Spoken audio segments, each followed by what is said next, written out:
Ito ang Barangay Road. Ang direksyon na ito ay papuntang town proper ng Calauan, Laguna. Sa ngayon po, pansamantala, pwede ninyong i-park ang inyong sasakyan dito. Ayan, marami pong nakapark oh.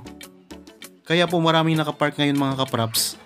Kasi ang property na i-offer ko sa inyo ngayon ay mayroong katabing falls na dinadayon ng mga turista. Ilang hakbang lamang po ay nandoon na tayo sa property mga kapraps. Tara, pasok po tayo. Nasa 40 meters lamang ang distansya ng property simula doon sa main barangay road.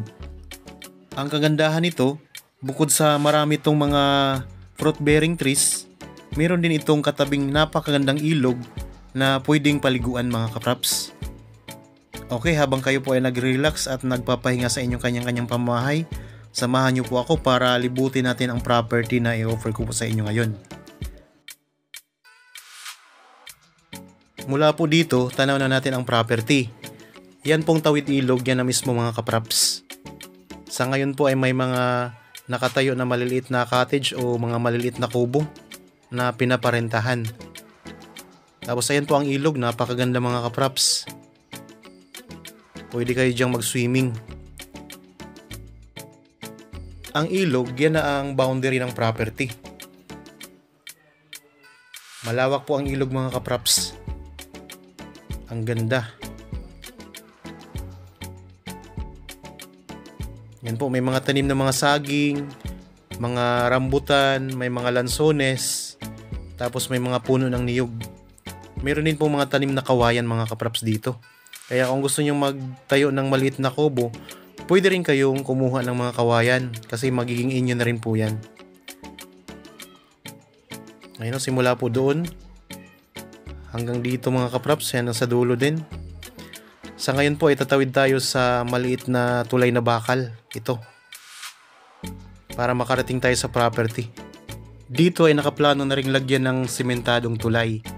Kasi may mga bahayan na rin po sa likuran ng property. Yan, malinaw po ang ilog. Ayan ang mga cottage.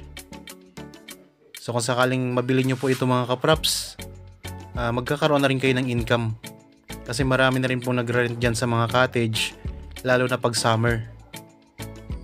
Ayan, nandito na tayo sa loob ng property. Ito ay may kabuuang sukat na 1 hektarya, titulado.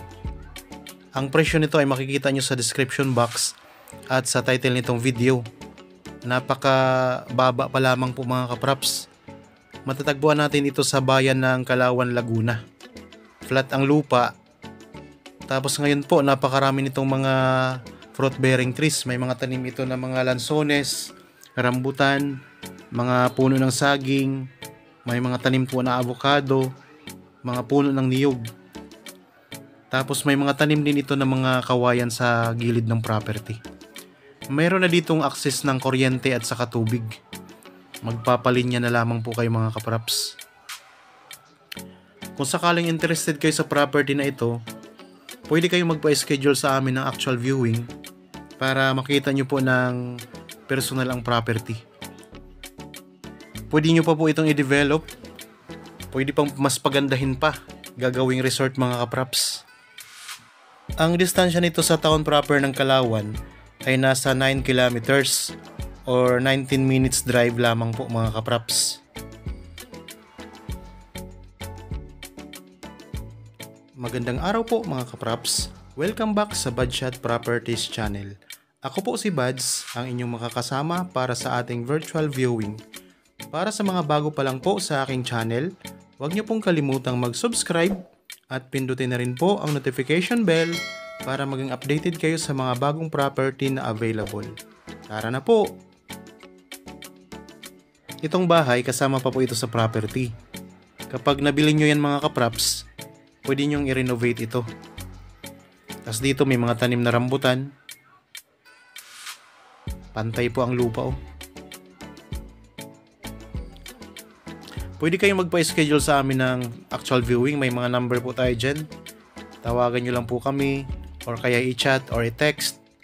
Tapos pwede rin po kayong mag-message direkta dito sa YouTube channel. Ayan po ang mga tanim na saging. Tapos napakarami pong mga tanim na lansones. Kung mapapansin po natin, Kapag may mga tanim na lansones, may mga tanim din po ng mga puno ng saging. Kasi pala itong lansones mga kapraps, hindi pwedeng direktang mainitan ng araw.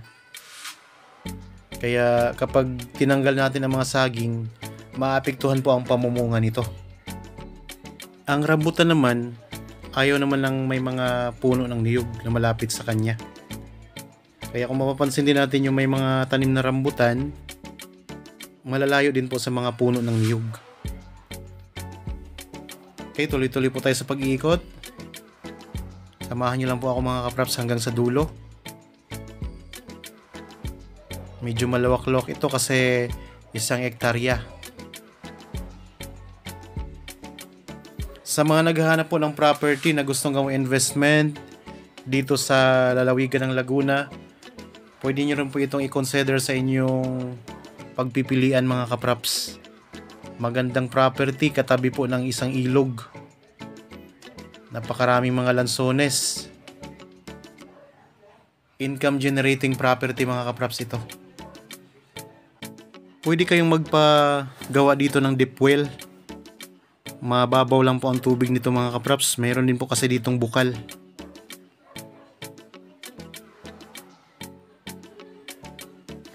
Dito na tayo ngayon sa bandang likuran ng property. Napakarami pong mga tanim pa dito. Konting linis lang po nito mga kapraps ay talagang makikita nyo ang ganda ng property. Marami pa tayong mga available na property na nakapost dito sa channel mga kapraps. Pwede po kayong mamili, iba't ibang sukat, iba't ibang presyo, depende po sa location. At iba't ibang bayan po ng Laguna karamihan.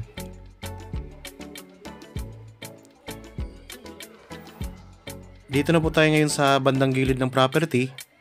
Pupuntahan naman po natin ang boundary.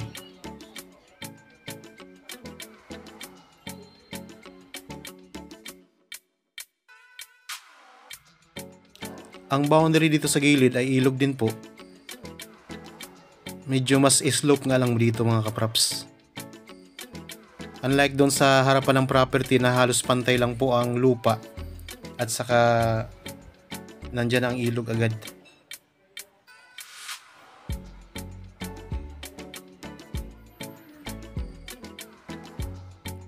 Ito may mga linya ng kuryente. Itong kalsada naman na ito ang dinadaanan ng mga nanirahan doon sa mga kabahayan sa likuran.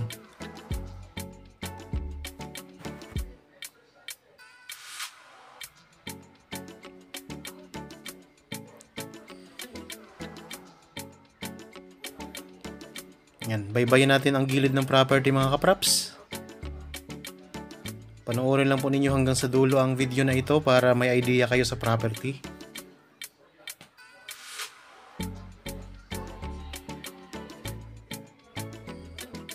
Yung mga puno ng niyog, saging, rambutan, mga lansones. Saging at lansones po ang napakarami dito mga kapraps sa property. Malapit na naman ang bungahan ng mga lansones. October to November po ang anihan ng mga bunga nito.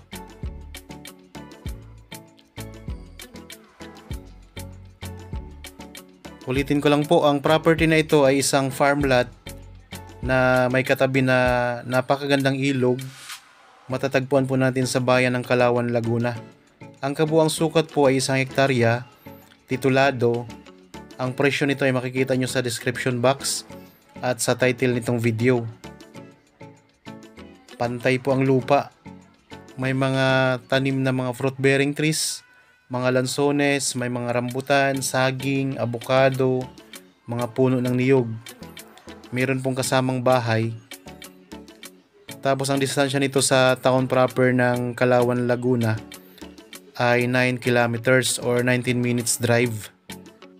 Ang distansya naman po nito sa main barangay road ay nasa 40 meters lang mga kapraps. Pwede kayong magtayo ng mga cottage o maliliit na kubo na pwedeng parintahan lalo na pag summer. Marami kasi mga dumadayo dito. Mayroon itong katabi na magandang falls na dinadayo ng mga turista. Kaya ang ganda ng property na ito. Yan, nandito na tayo ulit sa may bandang ilog mga kapraps. So ayan lang po ang mga number namin. Kung sakaling may karagdagang katanungan, karagdagang impormasyon kung kayong gustong malaman, pwede nyo kaming kontakin sa mga contact details na yan. Okay, nandito na tayo ulit sa ilog. Ito po. Naikot na natin ang property. So sa ngayon nga po ay motor pa lamang ang pwedeng ipasok dito. Ayan, ang ganda no? Okay, sana nagustuhan nyo po ang property na ino-offer ko sa inyo ngayon.